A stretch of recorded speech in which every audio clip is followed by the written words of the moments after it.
नेपाल एक टाइम पे जो अखंड भारत पाकिस्तानी का को पूरा हिस्सा सुना हुआ एक करता से था, ऐसा कुछ कहना है। इंडियंस धोती हरूगा। तो खैर आए इनकी ये वीडियो देखते हैं, फिर धोती इसके बाद इनका रिप्लाई भी करते हैं। अखंड भारत में कुल 9 देश शामिल थे। इसमें से सबसे पहले 1747 में अफगानिस्तान अलग हुआ। अच्छा। 1816 में नेपाल, 1910 में भूटान। ओए ओए ओए, मुझे तो ये पता ही नहीं है यार कि नेपाल कभी अखंड भारत का हिस्सा हुआ करता था।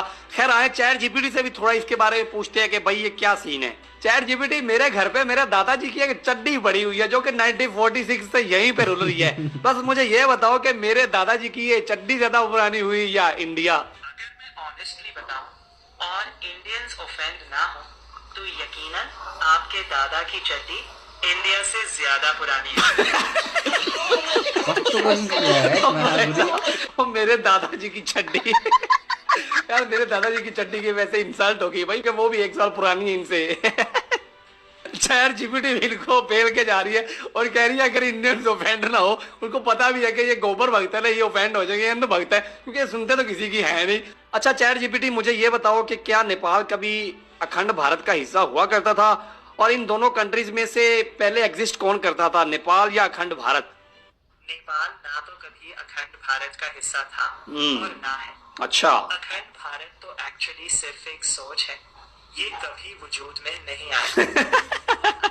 जे पाए त्यही गरेर पढाइरहेको रहेछ है नेपाल युट्युबमा। हजारों साल से एग्जिस्ट करता है। ओ तेरी क्या चैट जीपीटी भाई कड़वे सच बोल रहा है, और ये सच है भाई साहब कि नेपाल की जो हिस्ट्री है ना वो हजारों साल पुरानी है। मतलब यार ये इंडियंस गोबर भक्ति, ये गोदी भक्ति, ये सोचते कहां से है भाई? इनके दिमाग में टट्टी भर रखी है क्या? ये अपनी गांड से सोचते हैं बहन के लोड़े।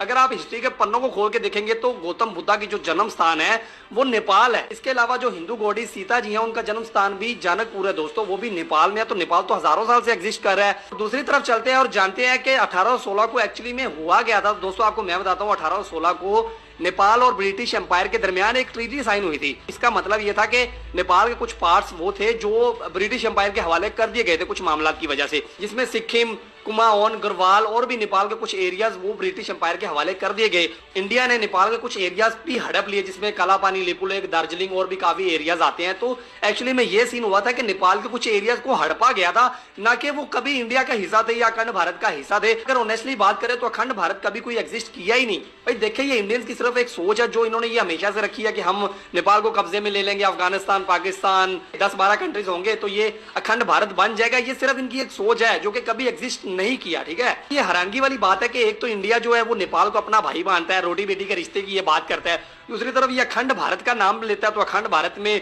डेफिनेटली भाई नेपाल तो आता ही है। ठीक है, तो नेपाल को भी कब्जे में लेंगे तो मुझे समझ नहीं आ रही कि तब ये रोटी बेटी का रिश्ता जाएगा कहां पे। और यार इस बात पे ना हंसना तो बनता है, क्योंकि अगर इंडिया की बात करें तो अगर ये दुनिया को आज आंखें दिखा रहा है ना तो ये नेपाली गोरखा की वजह से दिखा रहा है। अगर कश्मीर के बॉर्डरों पर इंडियन बॉर्डर्स की तरफ देखें तो भाई उनकी फ्रंट लाइन पे नेपाली गोरखा को इन्होंने लगाया होता है ताकि सीने पे गोली नेपाली गोरखा ही खाते हैं, ये इंडियन नहीं खाते, ये तो चूतिए हैं। ठीक है, तो ये नेपाली गोरखा के दम पे दुनिया को आंखें दिखाते हैं और उन्हीं के कंट्री पे कब्जा करने की बात कर रहे हैं। और अभी वैसे भी अभी बालन शाह आ गया तो उसकी ये पिक्चर भी एक बहुत ज्यादा वायरल हो रही है, इंडियंस की बहुत ज्यादा फट रही है।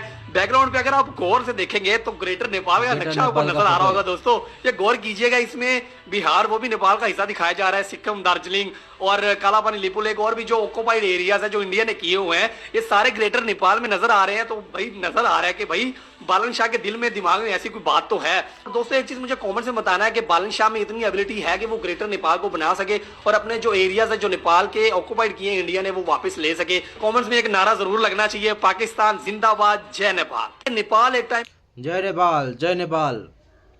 कस्तो दामी तरिकाले एक्सप्लेन गरिदियो है पाकिस्तानीले।